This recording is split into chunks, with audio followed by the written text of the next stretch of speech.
नमस्कार, मैं हूं आनंद नरसिम्हन और हम देश की राजधानी दिल वालों की दिल्ली में मौजूद हैं और यहां पर केंद्रीय विद्यालय में आपका स्वागत है और एक खास विषय है जिसकी वजह से हम यहां उपस्थित हैं और हमारे साथ हैं केंद्रीय मंत्री union minister for road transport and highway Shri Nitin Gadkari ji. नमस्कार। नितिन जी, आभार। Thank you. ये विषय जो है ये सबसे ज्यादा आपके दिल के करीब है, सड़क सुरक्षा अभियान। इसका दूसरा शीर्ष हम शुरू कर रहे हैं, जरा बताइए क्यों? एक तो मेरा 2004 में एक्सीडेंट हुआ था। मेरी पूरी फैमिली एक्सीडेंट में काफ़ी बाल बच गई। मेरा पैर 4 जगह टूटा है, उसमें स्टील रॉड डाला हुआ है और मैं समझ सकता हूँ कि एक्सीडेंट होने के बाद क्या बीतती है। ये किसी के ऊपर नहीं बीतनी चाहिए। हमारे देश में बहुत बड़े प्रमाण पर 5 लाख एक्सीडेंट्स होते हैं, 1,68,000 लोग मर जाते हैं, उनकी जान बचनी चाहिए।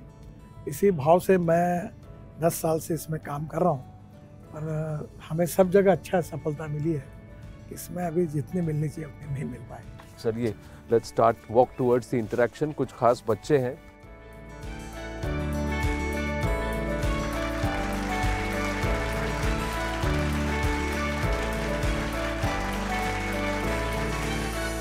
देखिए, एक बहुत खास मुद्दा है जिस पर हम बात करना चाहते हैं और सड़क सुरक्षा अभियान 2024 इसका शीर्ष है या इसका ध्येय है संवेदना, और इसके अंदर 4 स हैं। स से कई सारे स हैं जिस पर हम मंत्री जी से बात करेंगे।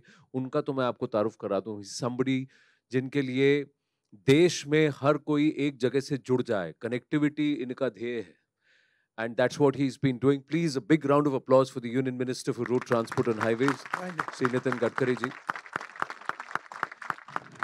अब इसमें इंटरेस्टिंग बात यह है कि आप सब केंद्रीय विद्यालय के स्टूडेंट्स हैं, बड़े शार्प और स्मार्ट दिख रहे हैं। पॉइंट यह है, पहले कहते थे रोड खराब है इसीलिए हम डेथ्स हो रही हैं, एक्सीडेंट्स हो रही हैं। अब मंत्री जी ऐसा हो रहा है कि सड़कें फर्स्ट क्लास हो गई, पर 2022 के नंबर थोड़े चौंकाने वाले हैं। 1,68,000 के करीब मृत्यु, 4,61,000 के करीब एक्सीडेंट्स, रोड एक्सीडेंट्स, और दिल्ली जो है as a city it tops the number of accidents and fatalities. ये क्यों है? देखिए, हमारे देश में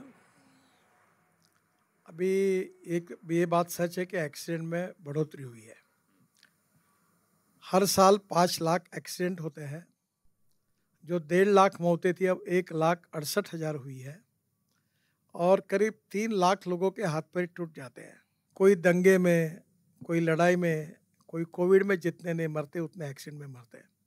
और दुर्भाग्य यह है कि 18 से 35 वयोगट में 65% यंग लड़के का मृत्यु होता है। और स्कूल में आने का कारण यह है कि स्कूल से निकलने के बाद क्रॉस करते समय दौड़ धूप में 31,000 एक्सीडेंट होते हैं और 30,000 बच्चों की उसमें मौत होती है। और इसलिए स्वाभाविक रूप से ये जो लड़के अभी शायद स्कूल में 16 साल के ऊपर भी पहुँचे होंगे और 16 साल के ऊपर जो है उनको अब हम ड्राइविंग लाइसेंस देते हैं। मैंने ही शुरू किया है कि ये बच्चे इलेक्ट्रिक स्कूटर पर आए, इलेक्ट्रिक साइकिल पर आए, तो अब इनको लाइसेंस भी दे रहे हैं, पर हेलमेट पहनना चाहिए और स्कूटर चलाते समय मोबाइल पर बात नहीं करनी चाहिए। सिग्नल्स दिखता है उसको रिस्पेक्ट करना चाहिए, रुकना चाहिए। कार में अगर माता पिता के साथ बैठते हैं तो सामने तो बेल्ट लगाना चाहिए, पीछे में भी बेल्ट लगाना हमने आवश्यक किया है। ये लोग जाके गाड़ी में बैठेंगे तो अपने माता और पिताजी को भी कहेंगे। सर, क्योंकि आप इन सबके साथ हैं तो हमारी बातचीत कम और आपकी और इनकी बातचीत ज्यादा करते हैं। सर, हमने एक काम किया है, आपके लिए कुछ क्वेश्चंस बनाए जो मैं चाहता हूँ आप इनसे छोटा एक क्विक क्विज होता है। मैं आपको ये 2 क्यू कार्ड देता हूँ, ये प्रश्न है, आप उनसे पूछिएगा और जो जवाब देगा हाथ उठाकर जवाब देंगे। जवाब आपको देना है, प्रश्न सर पूछेंगे। तो पहला, दूसरा, ऐसे 5 सवाल हैं, आप पूछिए। पहला सवाल है कि अगर हमें अपने आगे चल रहे वाहन को ओवरटेक करना हो तो हम किस साइड से ओवरटेक करना चाहिए, बताइए। सर, राइट साइड से। तो ये जो आपने बात कही कि भाई ये राइट तरफ से करना चाहिए, तो ये सही जवाब है। और थोड़ा सा लेन डिसिप्लिन के साथ अगर इसका पालन होगा तो 50% एक्सीडेंट कम हो जाएंगे। एक दूसरा सवाल है जी। आपने देखा होगा कि हम गाड़ी में सीट बेल्ट लगाते हैं। ये बताइए कि सीट बेल्ट लगाना क्यों जरूरी है? कौन बताएगा? हाँ, आप आखिरी में। हाँ। आप बेटा आप।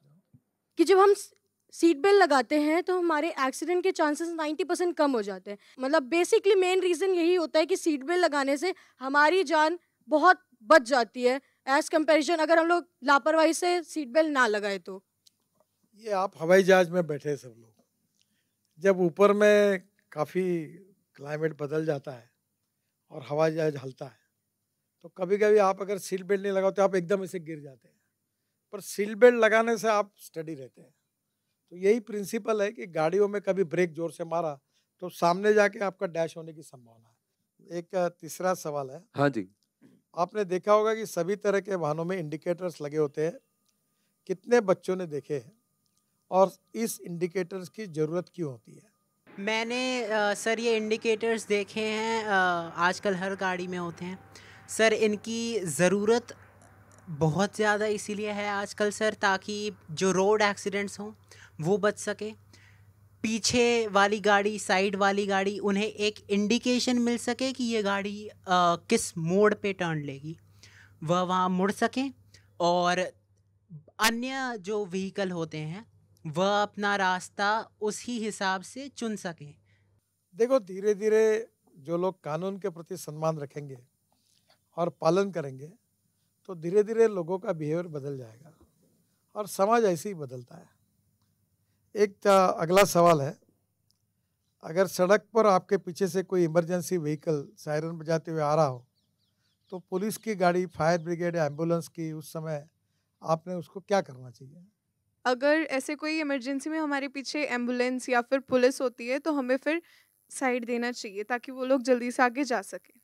जान बहुत महत्वपूर्ण है, जान है तो शान है। अगर जान चली जाएगी तो कोई मतलब नहीं।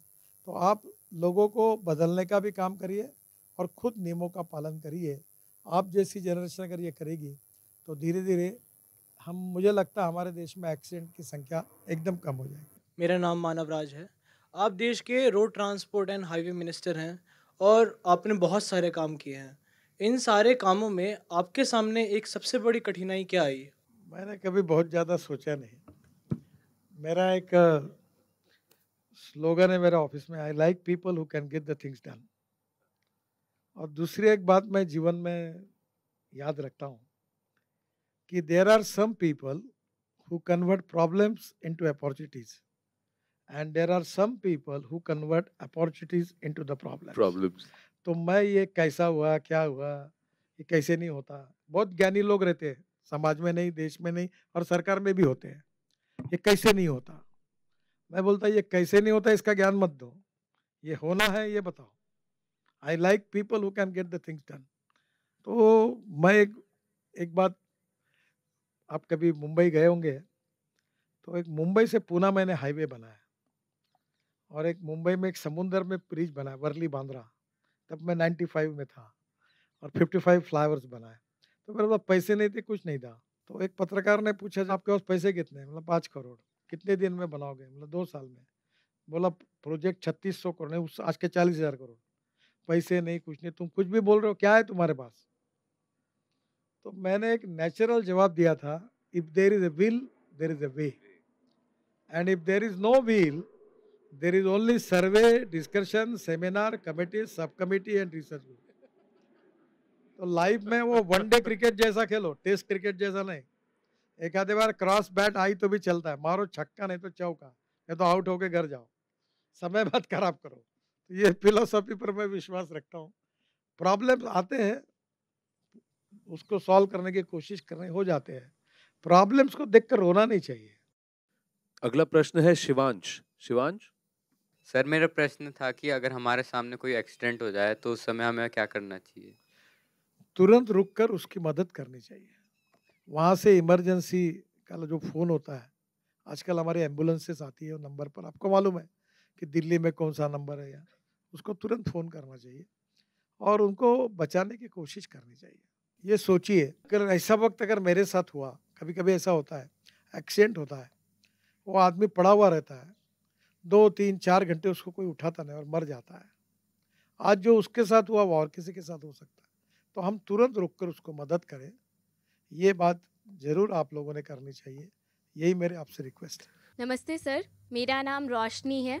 सर मैं पूछना चाहती हूँ कि जब हम हाईवे पर लॉन्ग रूट से ट्रैवल कर रहे हो तब हमें कौन सी बातों का ध्यान रखना चाहिए ताकि हम सुरक्षित रहें? देखिए, आप लोग तो जब खुद गाड़ी चलाओगे तो लेन डिसिप्लिन का पालन करना चाहिए कि हमें ओवरटेक करते समय अगर जो बोर्ड लगे हैं, साइनेज बोर्ड, उसके अनुसार चलना चाहिए।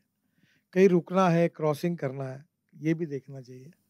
अगर आप गाड़ी में नहीं पर हाईवे के आजू बाजू में रहते होंगे तो रोड क्रॉस करते समय हाईवे के ऊपर चढ़कर, वो क्रॉस बैरियर के ऊपर चढ़कर, ये कभी नहीं करना चाहिए। स्पीड में गाड़ी आती है, हमारे शहर में भी ऐसे कुछ रोड होते हैं कि जहाँ हमको क्रॉस करना पड़ता है। देखिए, रूल्स ऑफ द रोड जो है वो आपकी सुरक्षा के लिए है, आपकी जान की सुरक्षा के लिए। मैं जीवन में उसका पालन करूँगा। ये अगर आपने तय किया तो आपकी भी जान बचेगी और लोगों की भी बचेगी।